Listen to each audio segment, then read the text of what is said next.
Thank you, Coach. I appreciate everybody coming here tonight. I'm going to do something a little bit different.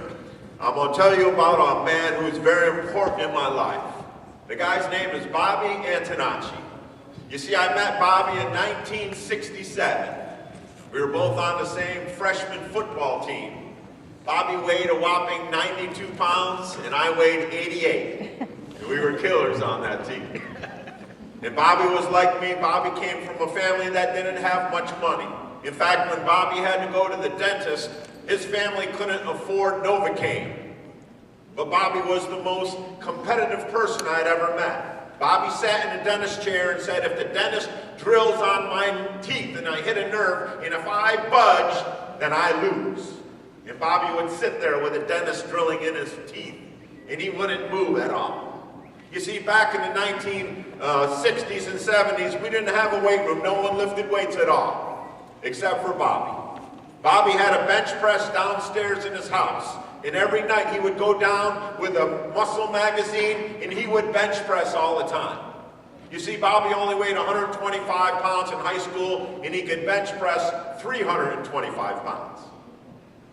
And then Bobby, in his junior year, he started walking around the wrestling room in the locker room, making believe he was in the state wrestling championships. And he was the announcer, and he would always walk around and say, in the state finals, at 125 pounds, Bob Antonacci. And he said that every day. In the first couple of weeks, it was real funny. After about a month, we'd say, yo, Bobby, come on, man, stop doing that. And you know what?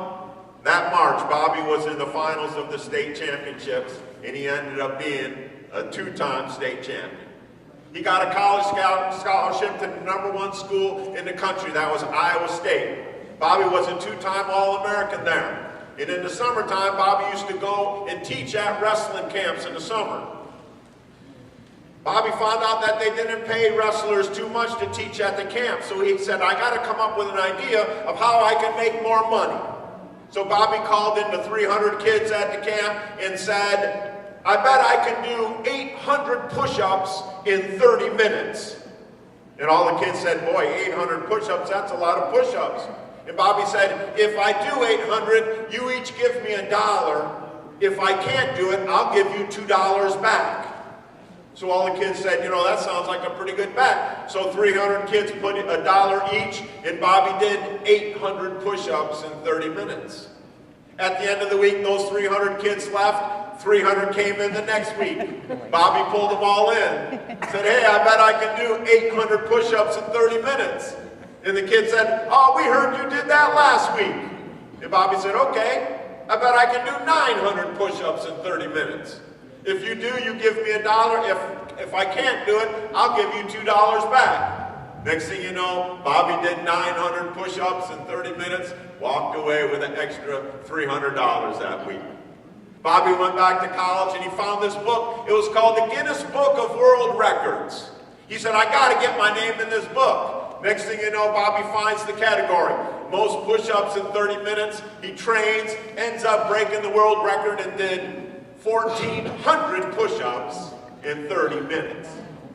Bobby was a two-time All-American. It was his dream to be a college national champion.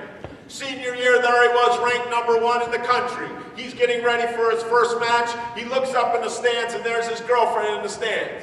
Bobby waves to her and getting ready to walk out on the mat. Next thing you know, Bobby looks up, and there's another coach sitting down talking to his girlfriend. She's laughing and talking, and instead of Bobby thinking about what he's doing, he starts thinking, what's that guy doing talking to my girlfriend? Next thing you know, Bobby goes out and gets beat. He dumps that girlfriend and goes find another one. Bobby ends up getting married, and it was his dream to have a family of his own. After about a year of being married, Bobby's wife wasn't getting pregnant. So they go to the doctor, and the doctor says, Bobby, I'm afraid to tell you that your wife is unable to have children. And see, Bobby was a man of faith. And Bobby looked at that doctor and laughed and walked out of the room. About a year later, Bobby had his first son born. The baby was born with cesarean, and the doctors looked inside and they looked at each other. The doctors walked out and said, Bobby, I don't know how this happened, but I'm trying to tell you that you will never have children again. And Bobby said, yeah, that's what you said the first time. Sure enough, a year later, Bobby has his second son born. You see, then in 1985, Bobby went over to my dad's house. My dad told Bobby that I had just gotten kicked out of West Point for cheating. My dad told him that I was doing drugs for 11 years. That's a true story. I was doing drugs for 11 years, and I was living in the worst part of San Diego that you can imagine. Bobby jumps on the airplane and flies right to San Diego to come and find me. Bobby finds me and tells me that even though my dad in New York hasn't forgiven me, that I have a Father up in heaven that not only will forgive me, that if I change my life, that he can make the mess that I made into a message, and I can help other people. So that in 1985, that's when I changed my life, and all these miracles started happening to me.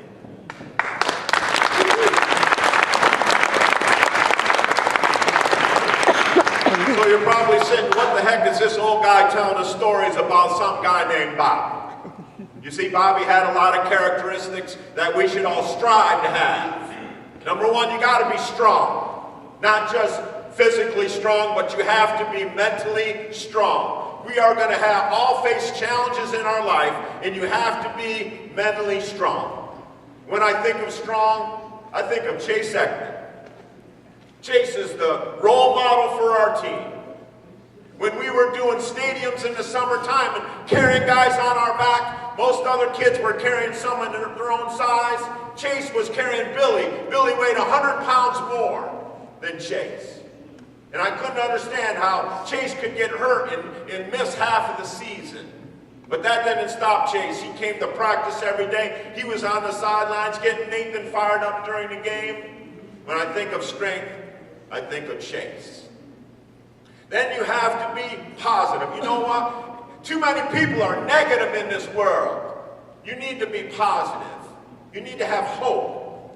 When I think of a positive person, I think of Yama. I was lucky enough to have Yama as my TA this year. And every day I would come in and I'd ask Yama, how did practice go? He said, good, coach. How's it going to be? He says, we got him, coach. Don't worry, we got him.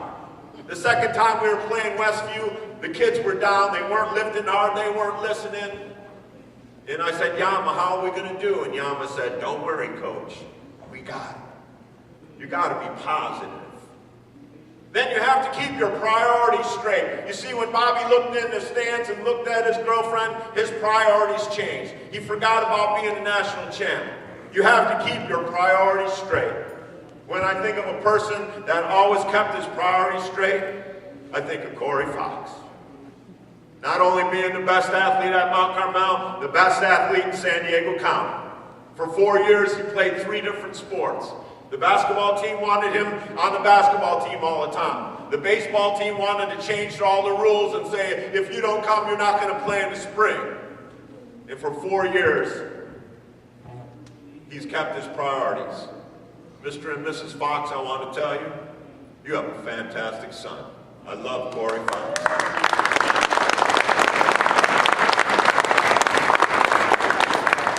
Then you have to have courage. You have to have courage. When I think of courage, I think of Simeon.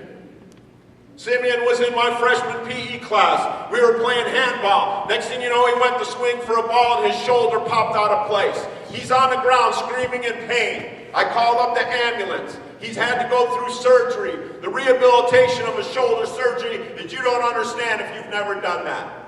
And next thing you know, to see him lying in pain in that game with his shoulder out of place. He gets done and he thinks that his season is over. He says, no way, I'm going to do whatever I take. I don't want to leave my teammates. I'm going to do whatever it takes. You all don't know what it feels like to have your shoulder pop out of place. I've had it done twice, and it's so painful.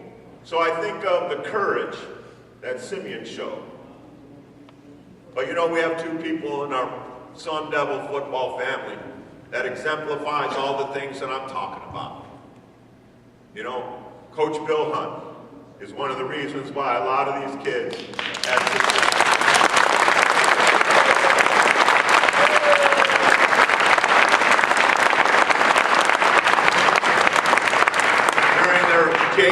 freshman year, Coach Hunt led them to and taught them how to be successful. And next thing you know, the queen of the Hunt family was faced with cancer. And Coach Hunt kept the priorities straight. It was his faith and then his family before football. When the queen of the Hunt family, and I call her a queen, because if she has to put up with 4 boys in that household, you're a queen. And Coach Hunt showed the courage and the priorities to take care of his family and his queen.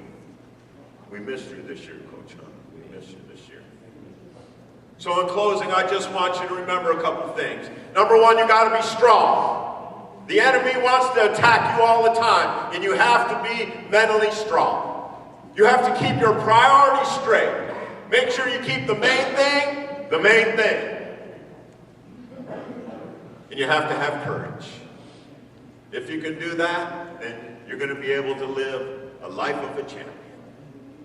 I pray that you have a great Christmas, and I pray that next year is the greatest year of your life. God bless you. Thank you.